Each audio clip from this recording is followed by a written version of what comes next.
Hello, everybody, and welcome on back to Rubbin is Racing, the greatest NASCAR podcast in all the land, hosted by myself, Spider, Quigs, Moonhead, who's not going to be joining us today, and Jacob, who's always here behind the ones and twos and oftentimes is the voice of God.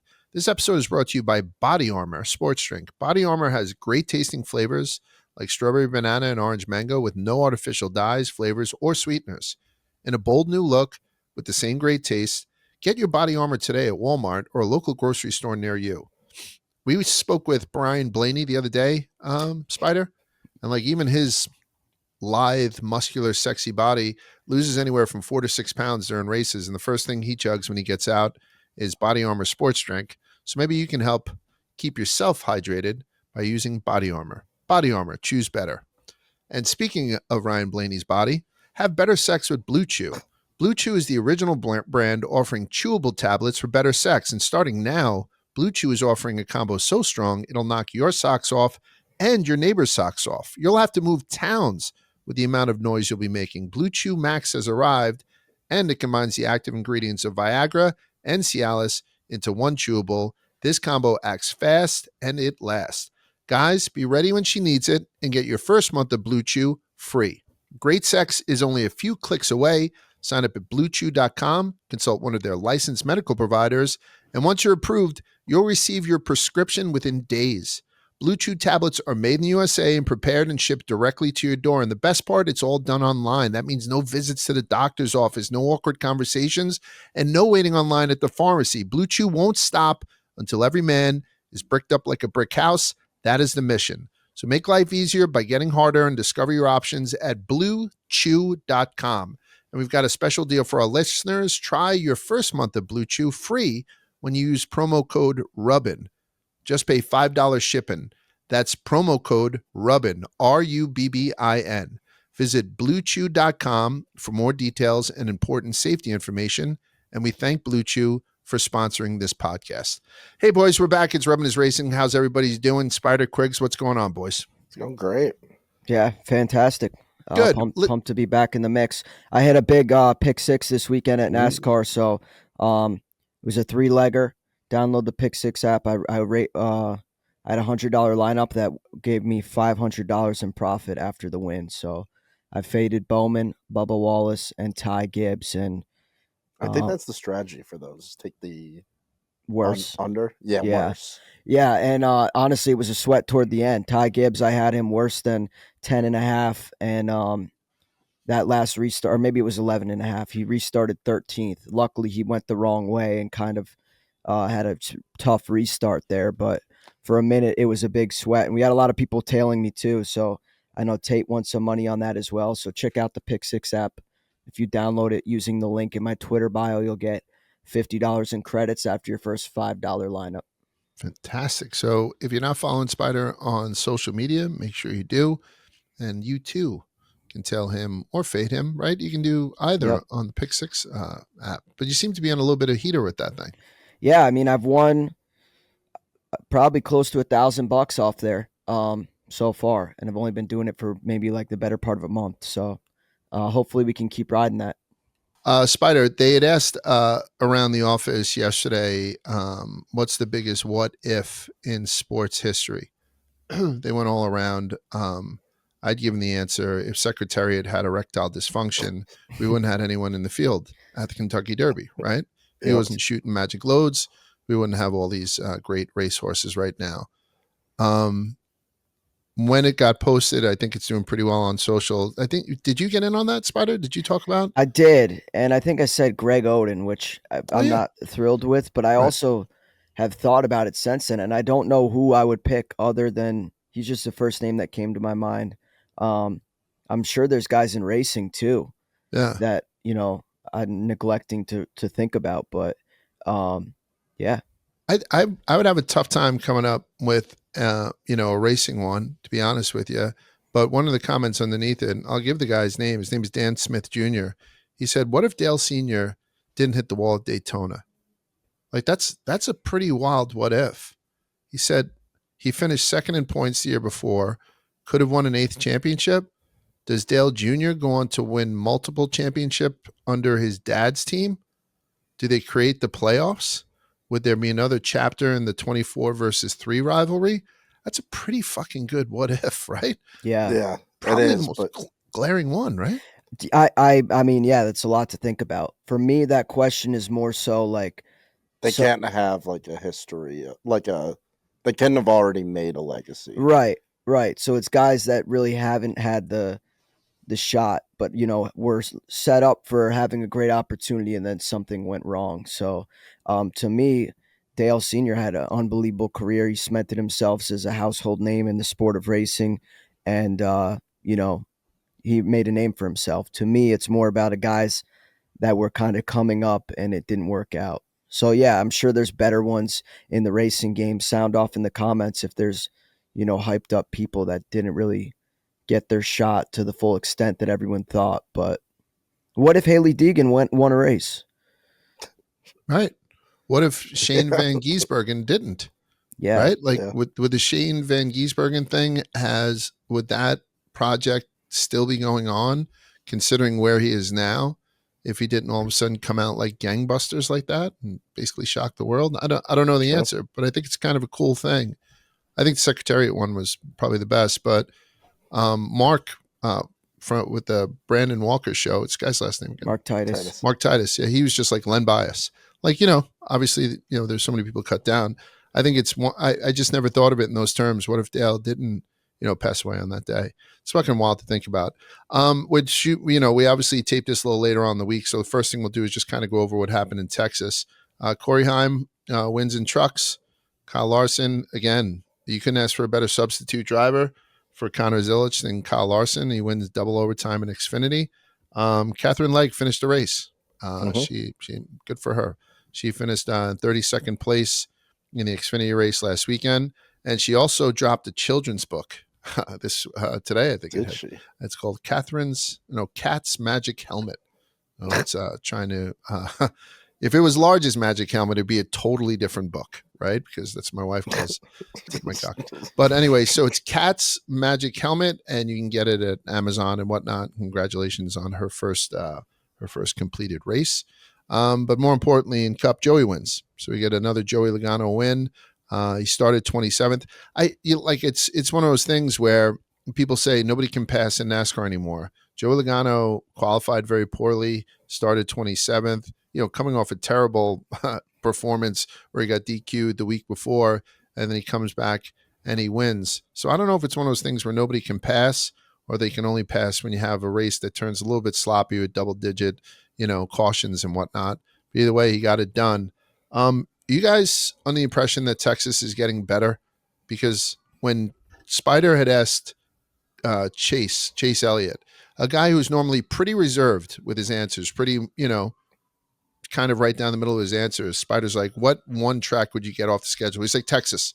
Like you said it right. You remember that, Spider? I do, yeah. And then that was interesting to me because he was the most recent winner of that race when he said that. So, but it's gotten better. Like the whole idea with these guys flying off the grass. Should we switch the grass? And then they're like, why would you fucking switch the grass? Why don't you give him some? There's the bump, which took out, poor Josh Berry. Seemed like he was going for maybe his second, Cup win this season, which would have been fantastic. I know a lot would have had to happen but he had wound up spinning out after he'd hit that bump. I don't know. It has that treacherous reputation, and it seems like the racing is getting better in there. So Texas should be jumping up in people's minds, but Gluck's poll had only 50.7% of the people said it was a good race. Is that something you agree? I enjoyed the race. I did. I enjoyed the race. I know there was a lot of chaos and a lot of waiting. I was out and about that day, so I got to watch it that night, being able to fast forward through some of the slower shit. So maybe that was the way to watch the race. How did you guys feel about the actual product that was put on the track this weekend in Texas? I'm going to straddle the fence here. Okay. I feel like it was entertaining. Yes. Was it a good race? Probably not. Obviously, and I loved the fact that I had 4 different coworkers text me saying they were watching the race. Tate was watching, Liam Blutman, even Paige, our office manager here, were like, just so you know, I'm watching this weekend. It was great to see people tuned in. And I think the race was exciting from a sense of, like you said, large double-digit cautions. There was a lot of wrecks, even guys from the lead like Josh Berry and Michael McDowell, going out of the race. And I think from an entertainment standpoint, it was good. But like from a purist racing product, I don't know. I'm not sure. I would say it was the best race I've ever seen. I also think Texas is only going to get better. It sounds like they're going to repave it. That's all the rumors that are swirling around the track. So hopefully we can continue to get. Which could make it worse. It could make it worse for sure. And I know a lot of people have polarizing opinions. I'm of the opinion the Atlanta remodel made it way better. Now, if you ask the drivers or the spotters, they'll tell you they hate it now. Ty Gibbs has said it. Nick Payne, who's Tyler Reddick's spotter, said that to me when we were at the Cubs game last night. He said he hates the new Atlanta. So I don't know. I think it will definitely have a little bit of polarizing response as much as this race did, because like I said, it was entertaining, but people were still seemingly not satisfied. But the 50%, and like you said, you're going to stay on the fence a little bit. I'll 100% agree. It wasn't a clean race or an impressive race, but I find myself doing, what the fuck's going on now? Like, you know what I mean? It had my attention, right? It wasn't one of those ones where you kind of step through. I was looking at Gluck's poll. This season started with 7 straight races of 68% or better, including 6 out of those 7 being over 77%. So the first 7 races were gangbusters. Now there have been 5 straight under 51%. I wonder if there's a bias against Joey with some of those voters. You know what I mean? Because it wasn't somebody new, or people just fucking hate Joey. We'll get into Joey a little bit in a second. What do you think? What do you think about that number, Quigs? What do you think about around 50%? For Texas, I think it's kind of spot on. Like, I would say that's a 50% race for me, where it's just like, wasn't bad. It had some moments, but definitely the person winning factors into that poll. Like we talked about it before. Mm-hmm. With Talladega, Spider came over to my desk, asked me about it, how'd I think it was, and I was like, yeah, it wasn't a great showing for Talladega. And Spider was like, I thought it was actually really good. And I'm like, that makes sense, because you had first and second place. When you have it goes the way you scripted it and you have a bet and you're winning money, your idea of what that race was is always way better, and works the opposite way, where it's like, if I bet on a guy and he is out on lap 10, I'm like, yeah, this race sucks. But no, I'm not surprised by that 50%. And I think kind of just the way the numbers have gone, where the first couple races had the high ratings. I think that's just kind of the way they schedule it out. I think they kind of front load exciting races to get people hooked into the season, and then they got to fit the more boring tracks in somewhere, and might as well do it kind of sandwiched in the middle.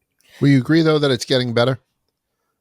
Or are you not going to be a go-along guy on that? I thought the race, maybe, if it got to my head, I would have had it in the high 60s. Honestly, like, I thought this race was like a 69. It's getting better, maybe, but like, it hasn't jumped out to where it's like, when I look next week, where are we racing, it gets me excited. Like, I'm not like, oh, Texas. Like, Kansas does or doesn't get you excited? More than Texas, for sure. Yeah, I would agree. I think we might be in a little bit of a lull right now, but Kansas has been great. And I also think the 1.5-mile tracks have been great for this next gen car. Yeah, I know people were not satisfied with, the plate racing we've seen at Daytona or Talladega and all the fuel saving that goes with it this year. But if there's one silver lining of this Gen 7 car, I think it's the 1.5-mile track. So I'm excited to see what happens with Texas if they do indeed repave it. But that being said, as much as I say it wasn't the best race itself, like I said, I was entertained throughout. And it killed it in the ratings. I mean, it topped F1 and IndyCar in ratings, despite not being on network TV. F1 and IndyCar were on network.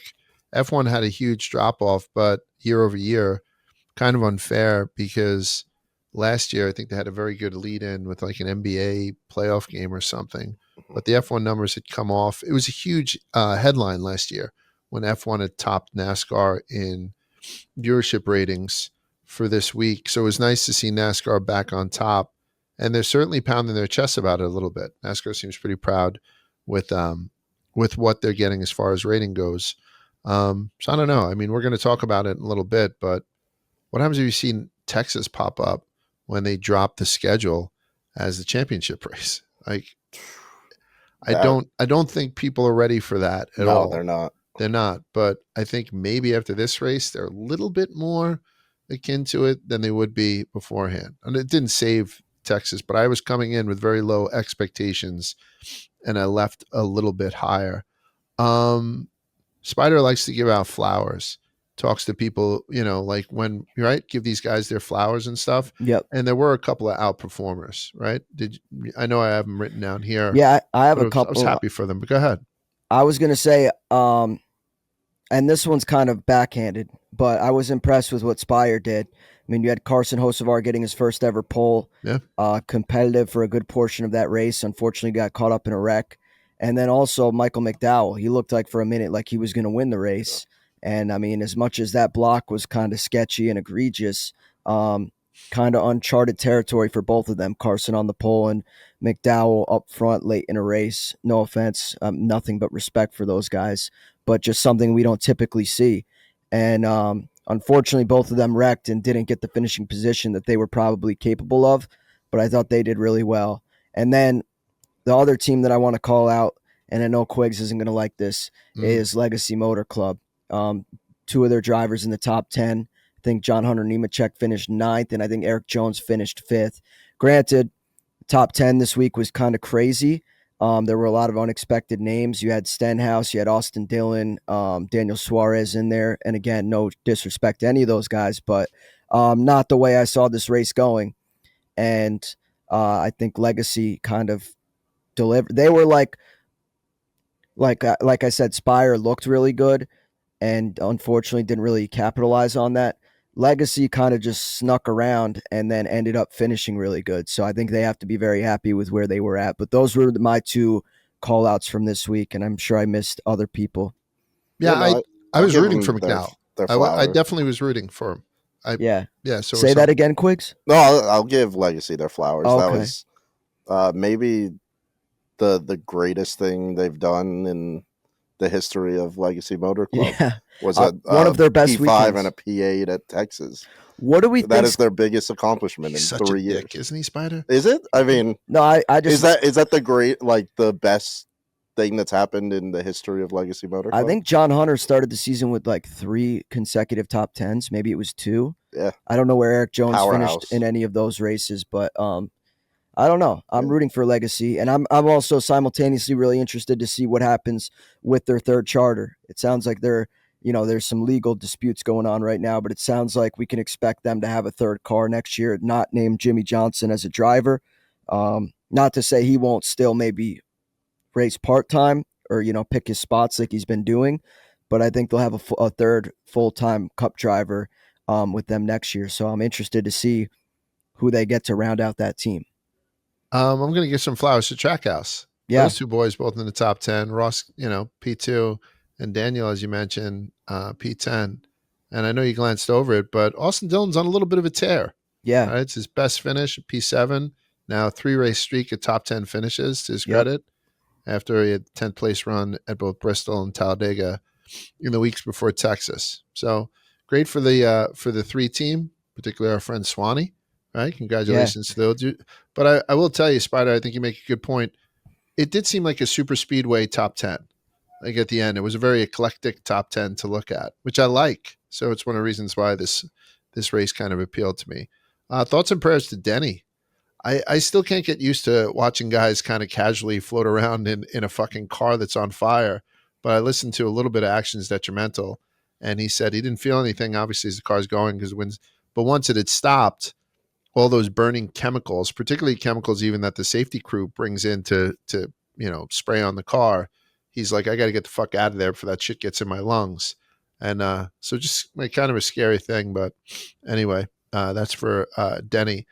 Brian Priest, he's got a little smoke at Carson Hocevar, and afterwards, so Hocevar puts Preece into the wall on lap 237. The 60 was having a pretty good race before that. And he says, this is Ryan Preece speaking. He just seems to be proving me right over and over again. I got ran into by somebody that has no respect for his equipment, or any other driver out there. He'll have his day. That's strong talk in the NASCAR circles. Ryan Preece versus Carson Hocevar. Who do you got? Are we talking like in a fist fight? I don't know, just in general. It's kind of a meta question. Who's a better person? I don't know. Like however you want to. Is it something where, Carson Hocevar is being looked at unfairly because it's only his sophomore season in the Cup Series? Is this kid making more enemies than friends? Is every time he's involved in something, is he being, wrongly accused of doing stuff that he's not doing? Did Ryan Preece run out of talent? I mean, I saw the clip obviously, and he got, squeezed into the wall, but who's at fault here?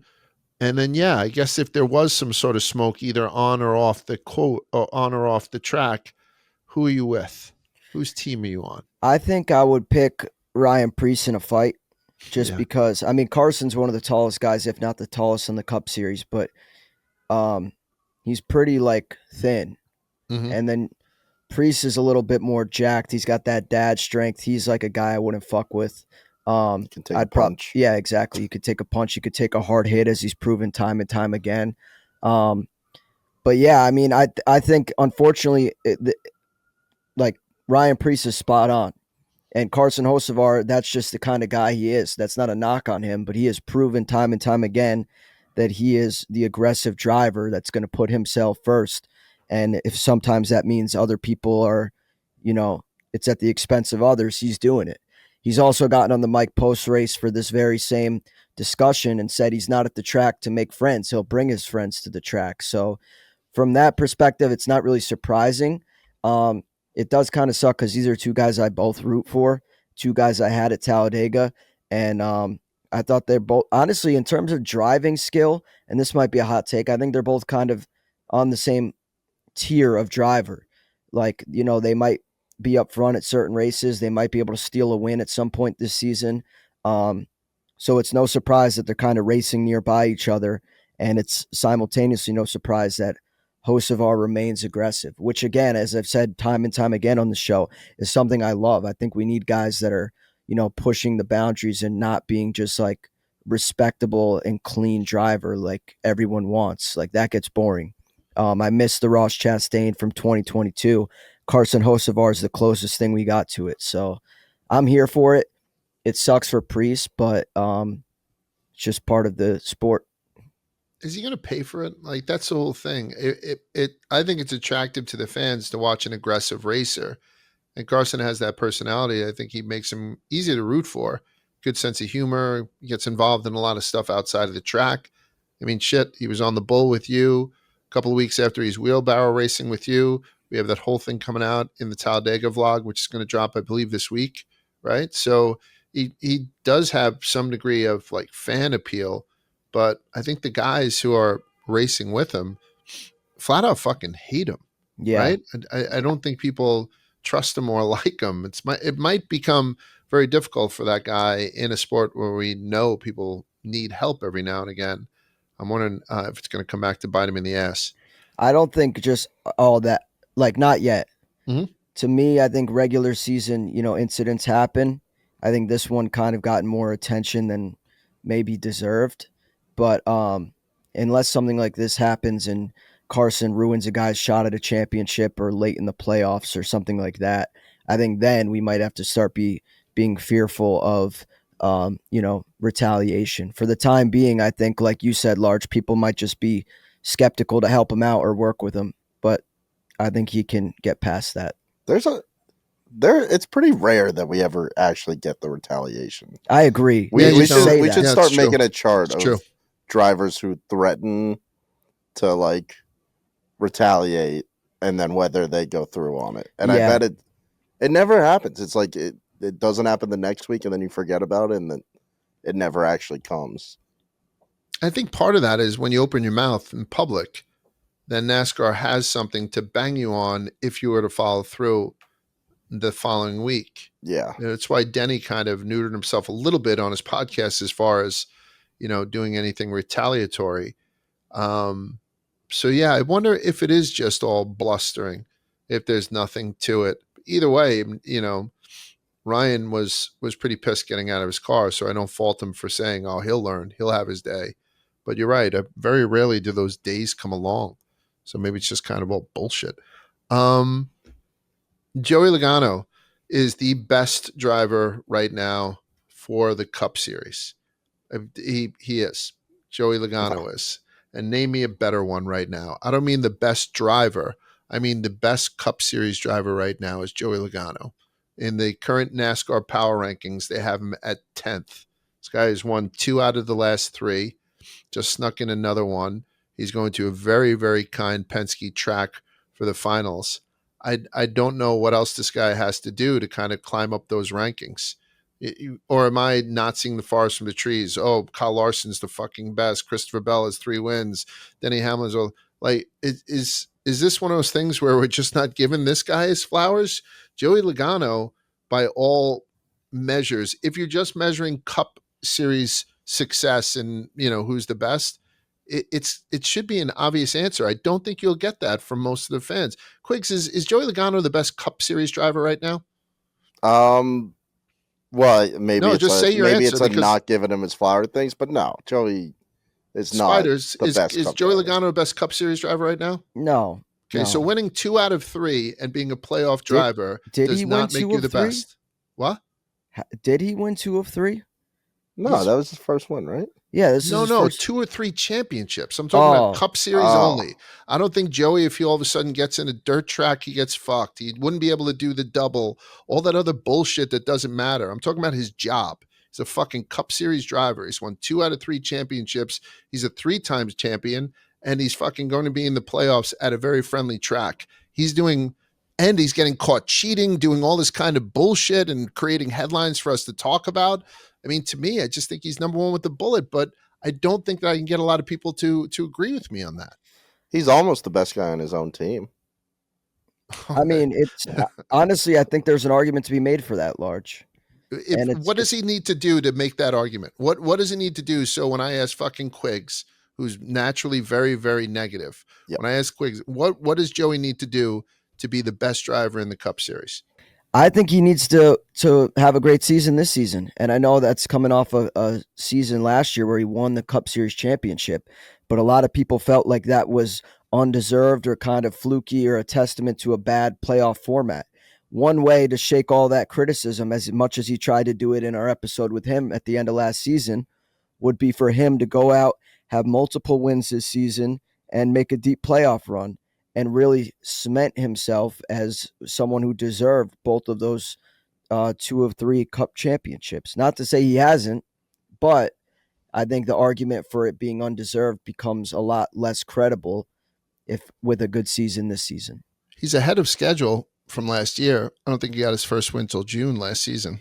Yeah, but I also, and I could just be speaking out of my ass, I feel like so far what we've seen from him has not been it's been underwhelming, if anything. Granted, I mean, he just won a race, so that kind of goes out the window. But prior to that, I was a little bit disappointed with how he was running this year.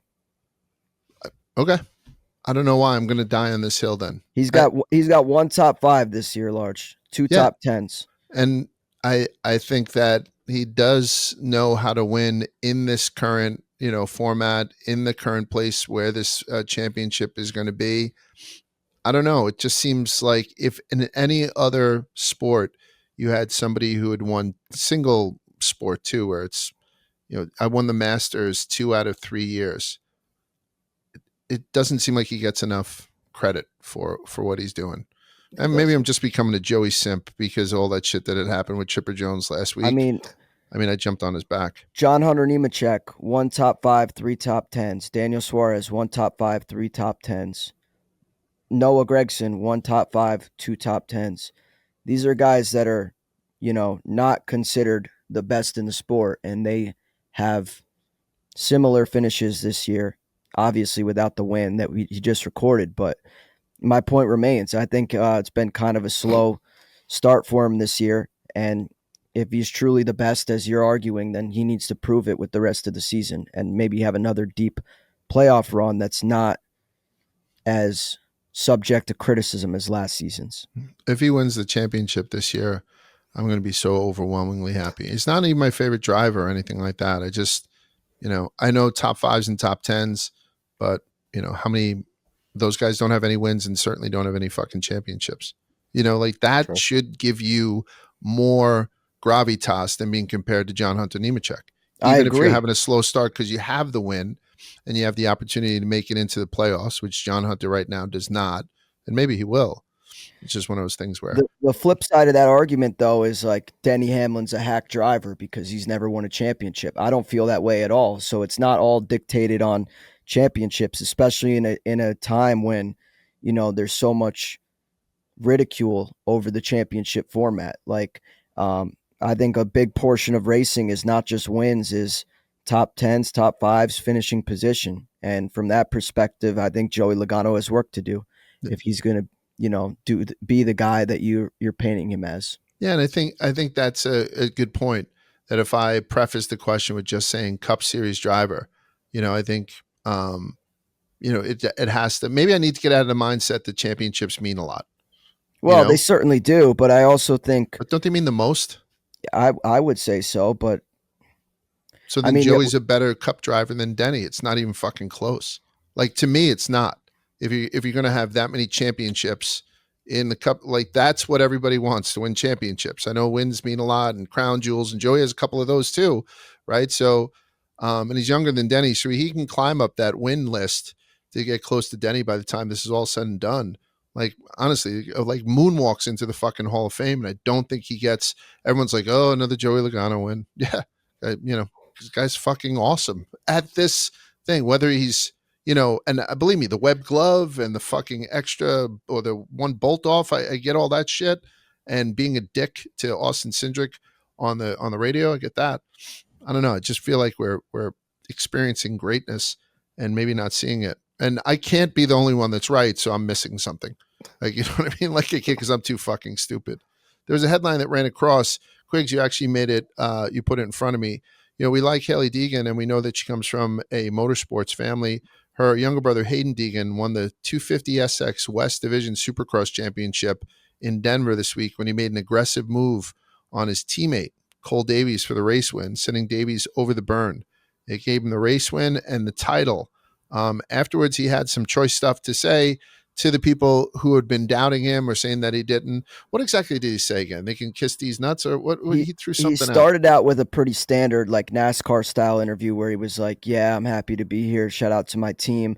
And then all of Denver, wherever they were at, I believe it was Denver, started booing him because he knocked out his teammate on like the last 2 laps for the championship. And then he just quickly turned heel. He's like, I don't care. A lot of people have things to say. Well, I guess I'm just him. And I got that championship, baby. It's like, so I'm not in the Supercross world. I think it's Supercross, not motor. I don't know. I'm not in it at all, so I'm gonna say a bunch of wrong things. But he seems like he's been all over my TikTok. Same. Just like showboating. He's so cocky. He's super young, arrogant, but like I kind of love it. Like he's getting, like, I think people who are into Supercross probably hate him or have very strong emotions about him, but they should all love him because he's getting it into people who don't normally watch Supercross's feed and getting all, like, he's great for that sport, and it was a insane move. It's the most just take a guy out to win. There was no like gray area clip. You sent me No. the clip, Quigs. There was no gray. And, sometimes you'd be like, oh, well, he was, backing off and you can't see. This was, he just fucking basically kicked the guy over the berm, like the hill, and knocked him out. And the guy was his teammate, which seems like a universally douchebag move to make.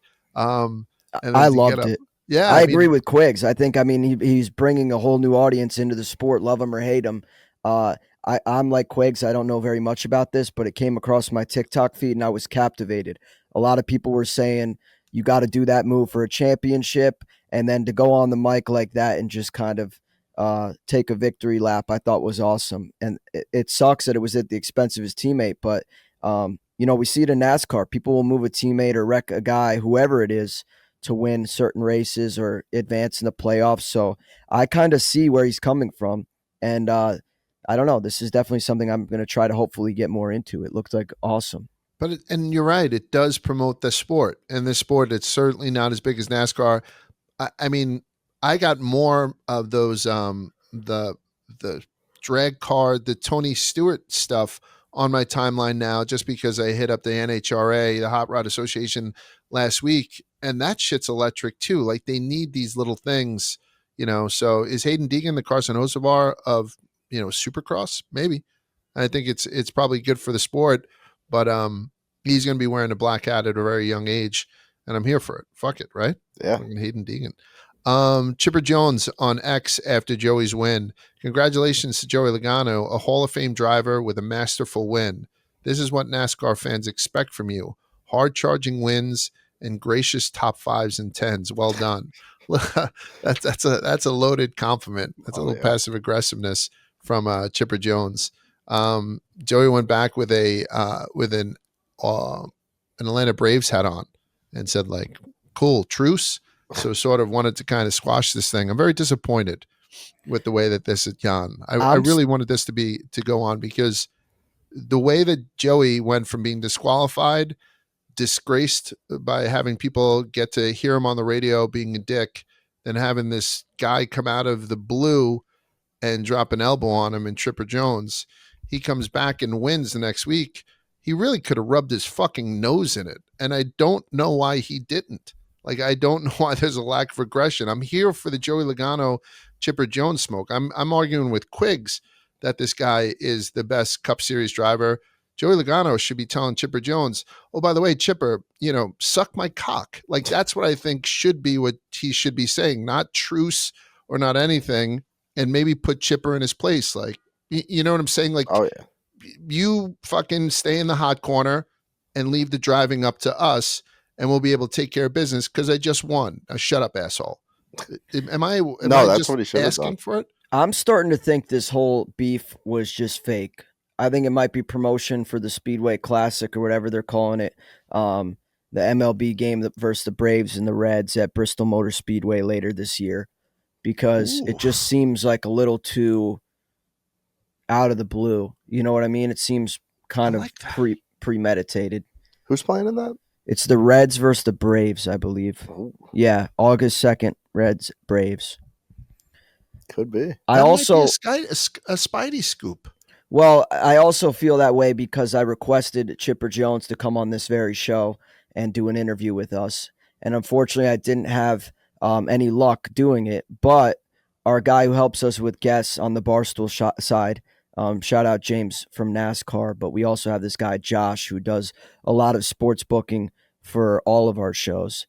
And given that this was not a NASCAR ask, it was more of a general sports ask, I went to Josh, who works for us. And I said, would it be possible to get Chipper Jones on, given his, criticism of Joey Logano, who just won? And he hit me back saying, we're going to hold off on doing any appearances until we get closer to the baseball game at Bristol this summer. Check back then. What do you guys make of that? Am I reaching? That makes it go from a C- guess to a B- theory. Using your scale, the Spidey Scoop scale. Like, you know what I mean? It came out of left field. It intrigued me, but I was like, I don't know. And then that gives it a little extra juice. So it could be, but also, I don't know if Joey would put in for that. I kind of agree. I think Joey might be a little bit skeptical. And also, like, I'm not saying it's scripted in the sense where Joey went off on the mic and was like, Chipper's going to tweet something if I motherfuck Austin Cindric. Like, no, by no means was it that. I think more so like Joey said something, it kind of picked up some steam in the media, and then they spun it into promotion for this game, potentially. But I would love to hear everyone else's opinion. Guys listening, let us know what your take is on that. Quigs, where do you stand? With the Joey beef? Yeah, do you think it's just kind of promotion, or do you think there's genuine? I think it's just a retired guy on Twitter who was watching the NASCAR race that probably, which maybe he should have since he's like a public figure, but probably kind of expected to just be able to tweet about it and not like get a response or anything. And then it just blew up to where it's like, oh, something I tweeted is now real life drama, and I don't really care about it that much, but it's just my opinion. But yeah, I mean, I think it's just all fun, really. You think I'd be uncomfortable interviewing Chipper if he did come on after I'd mentioned how he raw dogged that Hooters waitress last week? And I said, did You know, forget that's how you I didn't introduced him. consider that when that made the Yeah. ask. I'm wondering, because I'm a natural coward. I mean, I've used my wife as a human shield twice. We've been married 26 years tomorrow, as a matter of fact. Oh, But congratulations. thanks, guys. So I jumped out of a golf cart as we were donutting towards a cliff when we were in Bermuda. I thought we were going to go over the cliff. I pushed her down into the seat to jump out myself. And then one day we were walking along, like I guess you call it the promenade underneath the Verrazano Bridge. It was very dark, and a rat had jumped out, and I pushed her in front of me and used her as a human because I don't like rodents. So I'm a natural coward. I wonder, after a week after saying Chipper Jones said that bullshit about Sandy Hook, which fucking infuriated me, total dick for doing it. And then the whole idea, as a happily married man, I wouldn't fuck a Hooters waitress and have a kid with her while I'm married to somebody else. So I'm wondering whether or not that kind of dynamic would have screwed up that interview. Like, you know what I mean? Yeah, we're probably not getting that interview. Yeah, you know what? Maybe I'll rescind my ask. Yeah, you might want to do that. So Texas A&M is going to continue to support NASCAR. $335 grand. They don't put a lot of price tags on stuff in NASCAR, so I'm kind of pumped to see this. Texas A&M will pay $335 grand this year to continue advertising in motorsports. $275 grand commitment to be on Cole Custard's car, and a $600,000 commitment to IndyCar. So $275 grand to be on Stone Cold's car. You think that's kind of cool? Like, I'm thinking about it from a college perspective. I loved seeing Texas A&M on that car. I think if I was a alumnus of that school, that'd be cool as shit, particularly because it's a Southern school and all that stuff. I don't know but what do you think? Like, if your alma mater just showed up, Fordham was on there, St. Bonaventure is on, what would you, North Carolina State, right? Quigs, that was you? Yep. Like, don't you think that'd be fucking cool? I don't see enough of it, and I love it. Oh, it's awesome. I absolutely agree, and I think NC State makes a lot better sense than the two New York schools I attended. But Thank you. I mean, it's a massive exposure thing, and that seems like a pretty fair price. That's like what, 3 or 4 students admission, Did the math over here. tuition. If let's just use out of state. Out of state for Texas A&M is $40,300 a year, times 4 is 161,000, times 2 is 300. So it basically covers the price of 2 students. Oh, 2 to go there for 4 years. Oh, okay, I got you. So if you can get 2 students out of the entire plan, I mean, you're breaking even. I will also say, like, part of the reason why I originally attended St. Bonaventure University, I never thought I'd be talking about this on this podcast. I love it. Is because when I was in high school, I was a massive, massive college basketball fan. I would fill out my bracket and I'd see all these schools and I'd be like, oh, I've never heard of this place. I never heard of that place.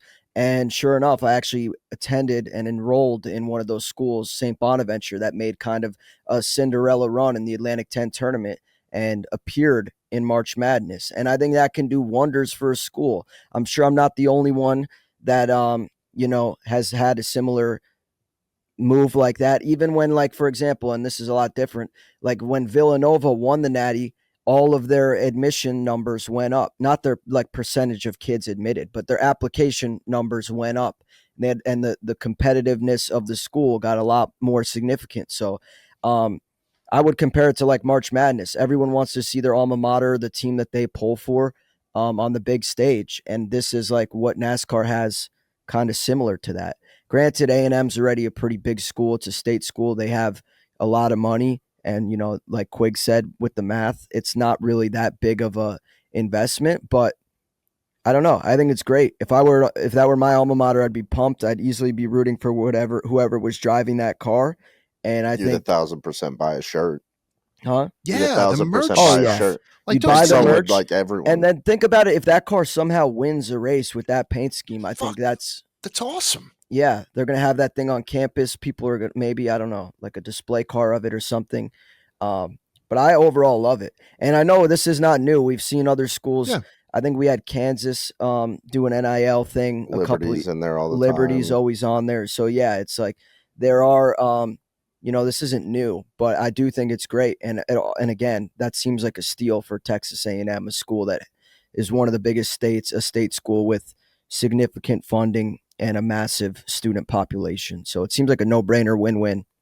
It gives you a little wrinkle. Like sometimes if you have your bets in and all of a sudden you get wiped out in the first couple of laps and you can still kind of root for the Auburn car versus the Alabama car. If Right. they did a bunch of them, I just think that it's kind of a different wrinkle that They I do like. need a Roll Tide car. Yeah, It's damn funny right. because I like to think that Bubba would drive it, given that he's from Mobile, Alabama, but he's a Tennessee Vol fan, so it's a little bit interesting. I don't know, but I mean, we were at Talladega with all of Alabama football. I would love to see a Roll Tide Crimson car. I think I've talked about this before, but I was like, they should do a college rate, like where it's like the theme, like I don't know theme, but NCAA or like the SEC or something sponsors, and every if let's say the SEC sponsored, and there's I don't even know how many people are in the SEC now, Yeah, I was going 14 to say 14. That's just a cars, guess. and each one of them has a school, and they do it right before uh, college football season starts, and there's one car for every school in the race, and they're racing, and you're seeing if Hear me out on this. who Let me Even can during take it a beat March it. step Madness. further. Yeah, Yeah. NASCAR spring break. So they fill the stands up with all college kids and do a college style race where there's a bunch of schools being represented. That would be that'd be sick. awesome. Maybe some of the like the marching bands in the crowd all performing and like I don't know. There's And- something there. Right? Because there's so many local schools. Like when they play in Nashville, you got 20 universities, within an hour drive. You can even localize it like that if you wanted to. Yeah. So I don't know. I just think that it's something that I take for granted that it happens. I've never seen the number, and the number is pretty affordable at 300, Yeah, considering some of the numbers that we've heard either in private or in public with how expensive it is to get into NASCAR. and it's Xfinity, right? Yeah, but Yeah. still, I mean, I think it's kind of cool, and that adds another wrinkle to Xfinity. Sometimes Yeah. the top of the top of the roster is the only people that gets any kind of attention. But I'd all of a sudden pay attention to a second, third tier driver if they were, running a Gonzaga car during March Madness. Yeah, Just be kind of cool. The approximate midway point of the All-Star fan vote, the top 10 vote getters as of May 5th are as follows: A.J. Allmendinger, Ty Dillon, Ty Gibbs, Shane Van Giesbergen, Noah Gragson, Carson Hocevar, Eric Jones, Michael McDowell, Ryan Preece, and Bubba Wallace. Who do you got? So we have another week, I think, no, it goes till May 17th, the day before the All-Star Open. So you can vote for one of those 10 guys. AJ, Ty Dillon, Gibbs, SVG, Noah, Carson, Eric Jones, McDowell, Preece, and Bubba. Who would you have one ballot, Spider? I'm going to pick a guy right now, and so if you guys don't mind me going first. Oh, please. go for it. I think Michael McDowell. Like I kind of as I was rooting for him this weekend, I think I'm going to continue that. I like Michael McDowell. I was almost tempted to take Eric Jones also, but I'll take McDowell. Who do you take when you can launch that first and only bet before the All-Star race? I'm taking Noah Gregson. Are you? Yeah, I don't know if you guys saw, but he's been, on fire. Front Row has some of the best social media team with all the video edits they do. They did one where they actually clipped this show when Noah asked me who my favorite driver was, and I said it's Noah Gregson, and he made like a whole montage encouraging people to vote for him for the All-Star race. So just based on that, I'm going to vote for him. Was hanging with him at Talladega. As much as he gives me shit for rooting for 10, 15, 25 drivers, he's consistently one of my favorites. He's won the past 2 years. He's won this All-Star vote thing. So in 23 and 25. And Casey Kane is the sole fan vote winner to actually win the All-Star race. Did it back in 2008. Who you got, Quigs? My vote, if I was voting, would be for Hocevar. I think just kind of personality and what he's done this year, like he would be who I think deserves it. If I had to place a bet on who's getting it, Gragson. Methinks drags again. Yeah, NASCAR fans are nothing but consistent with kind of like these popularity contest votes and don't really ever get like a voter fatigue with the way they do with Chase Elliott. And um, I think those type of vote things kind of come in um, the same every year. And I think Gregson would win it again just based off fan vote. There's a lot of young guys on there too that could probably bump up like the social aspect that Spider's talking about. Noah's very good at it. He's very good at doing all that kind of internet meme type shit.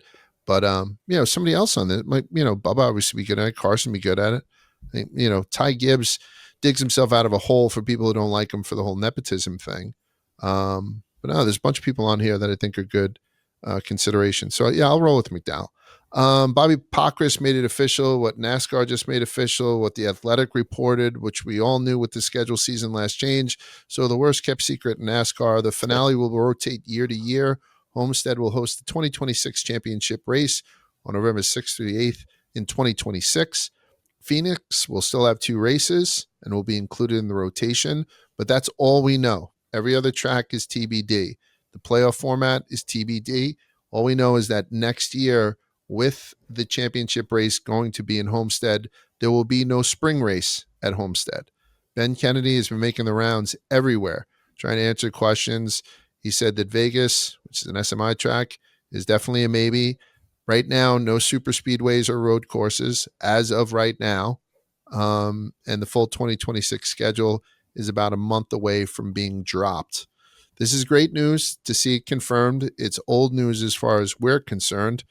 Any reactions to this? Any ideas on where they should go next? I had seen one which I kind of love, but how do you guys feel about this? People are jumping up and down. We're finally coming back to Miami, all that kind of stuff. It's happy days, fuck Phoenix or whatever people are saying. How do we feel about this?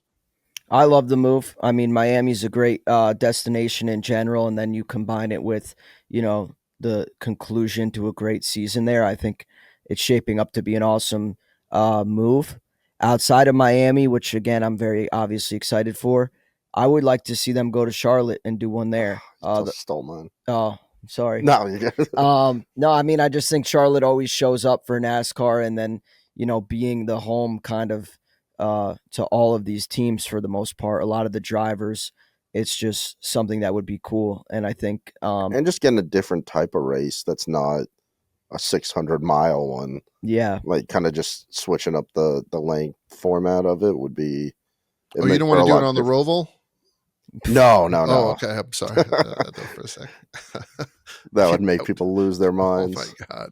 But yeah, Charlotte's also another SMI track. Do you think that, even though Ben had said that everything is under consideration, you think that that's going to be shelved as far as, if they're going to do a rotation that includes, call it 4 tracks, that would be very NASCAR track heavy as opposed to anything else? It probably will, but I also think it's inevitable that NASCAR just acquires SMI at some point. Okay. So who's to say that's not a thing that happens within the next 4 or 5 years, and then that could be a real possibility. I might be dumb, but I'm not familiar with what the weather looks like in Charlotte at that time of the year. But beautiful. Yeah. Okay. So I defer to Quigs. Yeah. Glorious. No, it would have good weather in November. That would be. It'd be like the precipitation wouldn't be a lot, and it'd probably be about 60, 65. Nah, probably closer to like 55. All right. November. But yeah, it'd be beautiful. Yeah, the black market cabal that funds SVG wants it to wind up on a road course at some point. But I really love the idea of having the 3-race final where they do it on something traditional, like an intermediate, a super speedway, and a road course. So you kind of break up what we have now. I don't know. And I think them saying that the playoff format is TBD, all that stuff, means that NASCAR is listening, right? People complain about Phoenix all the time. NASCAR, they need it to be in a premier market. I can't blame them for that. They need it. Maybe Charlotte is saturated with other races, but I think it's a good idea. Same as you guys. And in Las Vegas, Las Vegas would be fucking sweet as hell too, because we like the track. The market is the right way. I've never been to the actual track, so I'm not familiar with the facilities, but I'm assuming the facilities are nice out at Las Vegas Speedway. I just don't know. But all those things have to come. Has anyone been to Vegas for a race? No, Not I have for not. Yeah. That's one place I'd like to go. Also, again, I'm not a meteorologist or a weatherman, but yeah, I've heard complaints in the past that Vegas is just way too hot for a race when they run it, whereas maybe in November, I'm sure it would still be warm and enjoyable, but maybe not like, heat stroke inducing. So that could it'll be be something. dry. Yeah. Atlanta. I mean, there are a couple I think that leap to mind that might make sense, and I'm kind of excited again for it, just to get this thing out of Phoenix. And listen, from a fan experience, I think the barn is awesome in Phoenix. I think it's a really cool place to see a race, to go and see a race. Sometimes quality of racing we don't get what we want, so I don't mind it actually being put into rotation. So good on NASCAR for finally coming through with that. I'm looking forward to seeing where the hell these guys go. Couple of announcements on the media side. TNT broadcast booth, which we already knew. So the same broadcast booth for the Amazon portion of the season will also be in the TNT portion of the season. It'll be Junior, Steve Letarte, and Adam Alexander.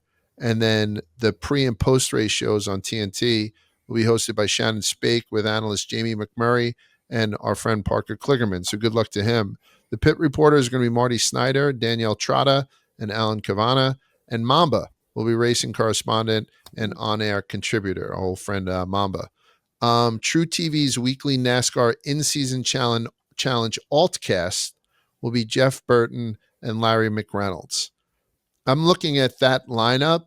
Yeah, I don't hate anybody on this lineup. Obviously, you like some people more than the other, but I'm actually looking forward to this altcast thing with Jeff Burton and Larry McReynolds.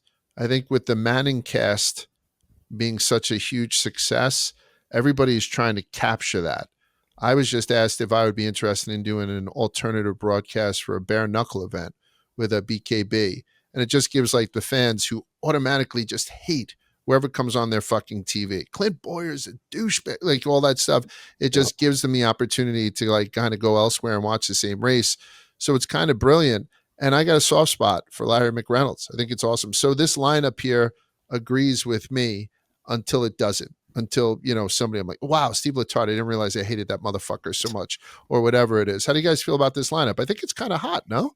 I love it. When Parker stepped away from racing and then even spending time with him at Talladega, he's a guy that I've long wanted to do more TV stuff. I think he's great at it. I think he's equally as good in front of the camera as he was at driving, which is wildly impressive. So I'm looking forward to him. And then obviously anything with the other names included is something that I would definitely tune into.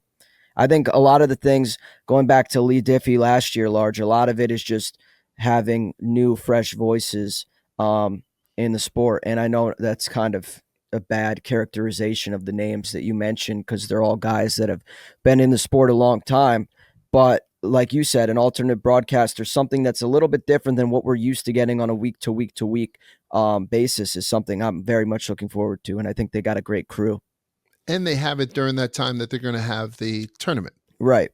32 drivers and whatnot. So I think Larry had said on Sirius, I was listening to him and Danielle actually on the way in the car. He was like, so we're going to be all over that. We're going to be all over the round, all the way through to the championship, because it does begin and end with the TNT coverage. So, and that's Denny's child, right? Like Denny, Yep. I'm sure people have been speaking about it for decades to do something like that, but Denny is the one who brought it into existence, and now it's here. Some of the tracks that is going to be run during that time are not Denny Hamlin, tailored for Denny Hamlin. It's not like they're just going to go to Pocono and whatnot. But I think it's cool, and so I'm kind of looking forward to this broadcast and this broadcast team. Before we go on, I just need to take a break to tell you guys about Game Time. They don't make it easy to buy concert tickets these days. You got to sign up for the pre-sale, get in the queue, and try by the time you get through. The best seats are gone. Going to a concert should be about the show itself, not waiting on a virtual line. Lucky for me, I always use Game Time, the official ticketing partner of Barstool Sports. Game Time makes getting tickets faster and easier. Prices on the app actually go down the closer it gets to showtime. I was looking at tickets for Tyler the Creator the other day, and I saw an amazing deal for great seats for only $113. So what are you waiting for? I'm going to buy those Tyler the Creator tickets right now. Take the guesswork out of buying tickets with Game Time. Download the Game Time app, create an account, and use code Rubbin, RUBBIN, for $20 off your first purchase. Terms apply.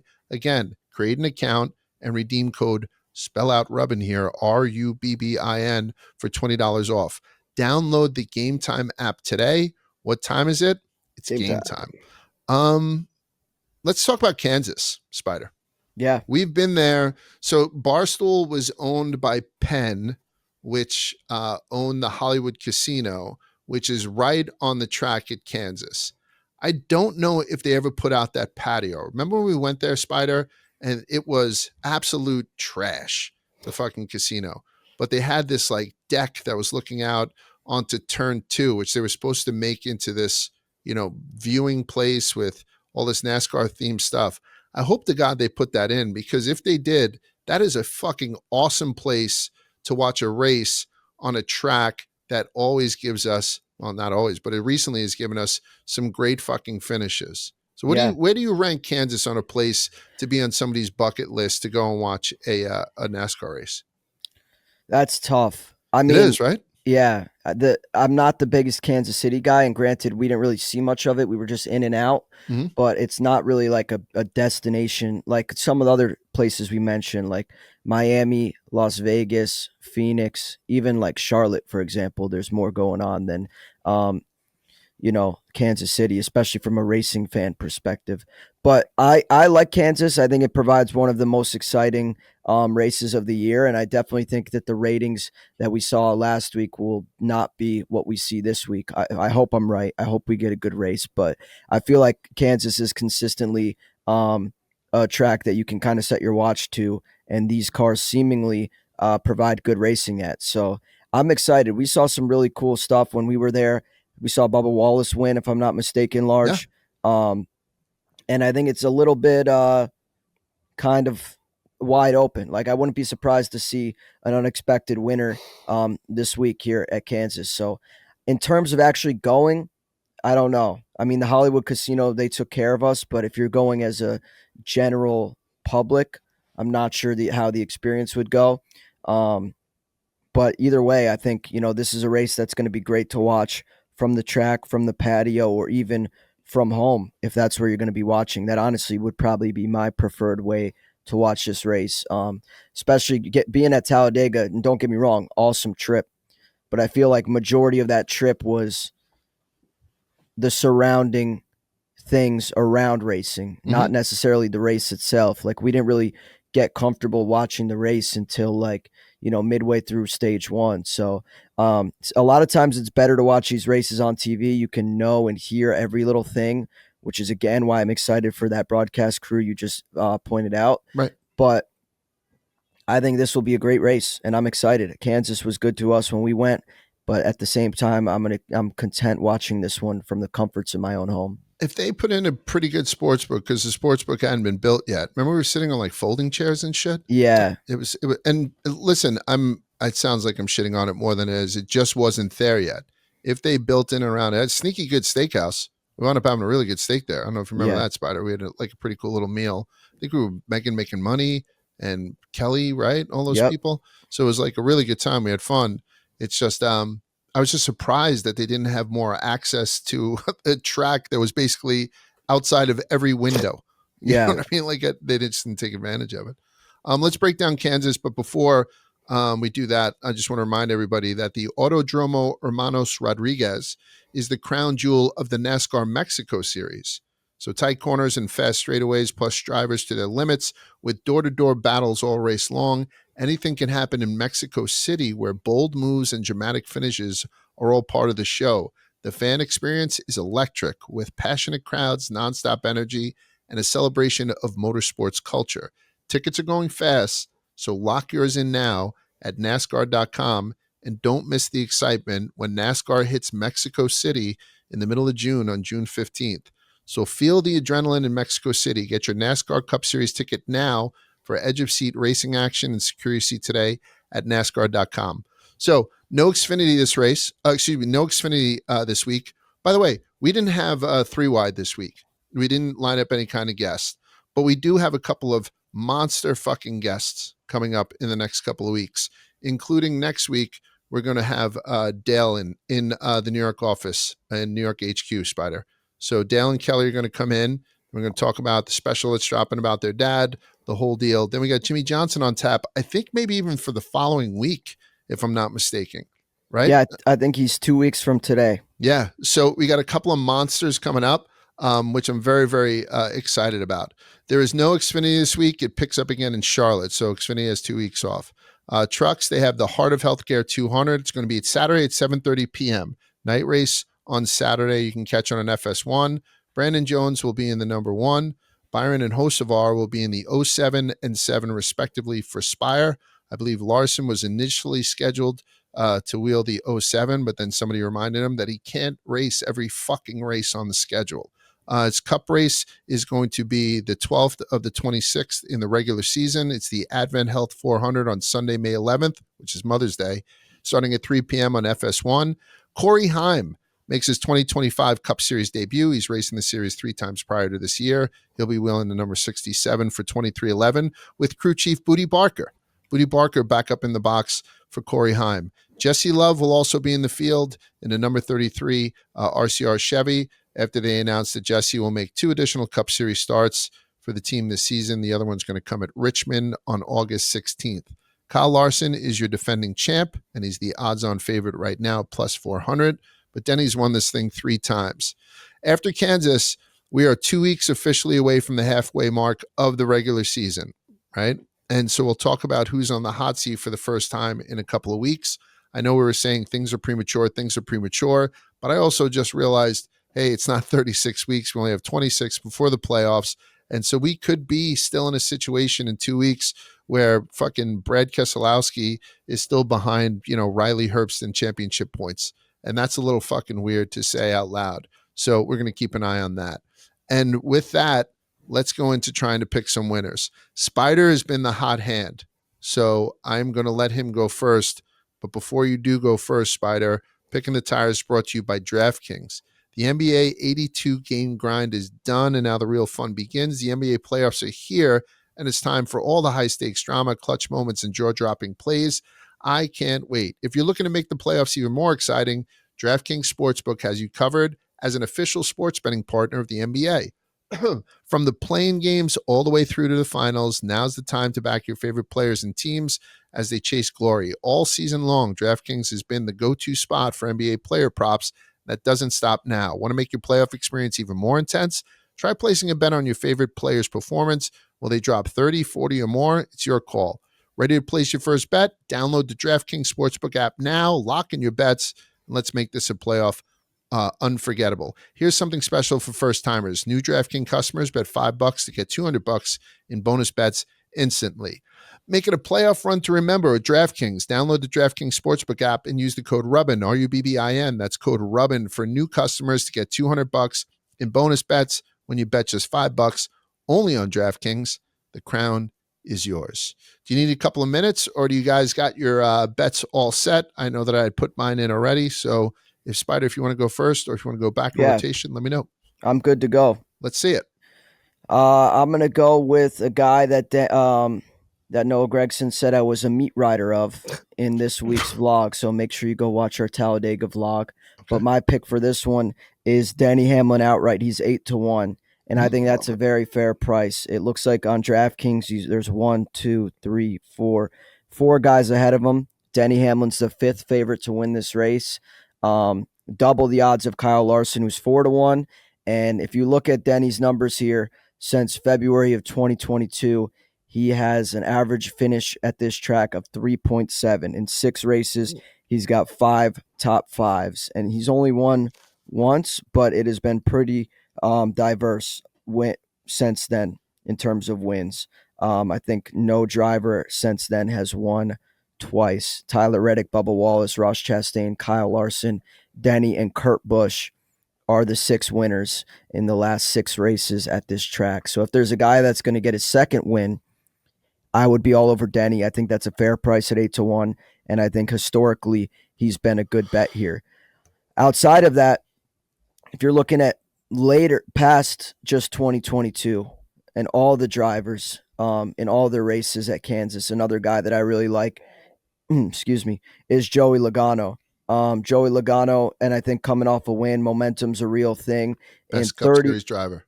yeah, right. We'll see. We'll see. This would be a great way to prove it to me. In 31 races here, he's got 3 wins, 9 top fives.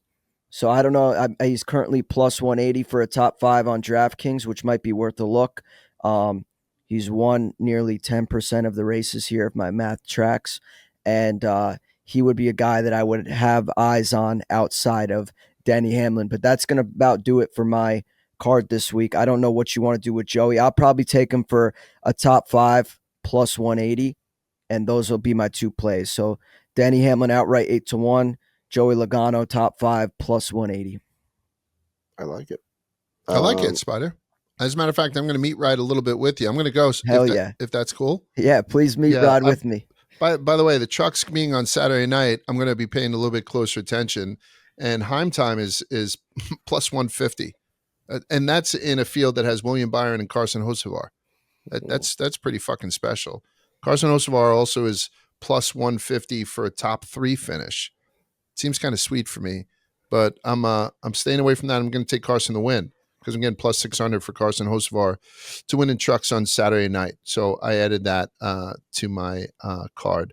Outside of that, I'm not as in with Denny as you. I'm taking him at only plus 180 just to be the Group B winner, which puts him against Chase, Joey Logano, the best driver in Cup Series right now, Christopher Bell, and Denny Hamlin. So in that Group B, I like Denny over Bell, Logano, and Chase Elliott, and that's at plus 180.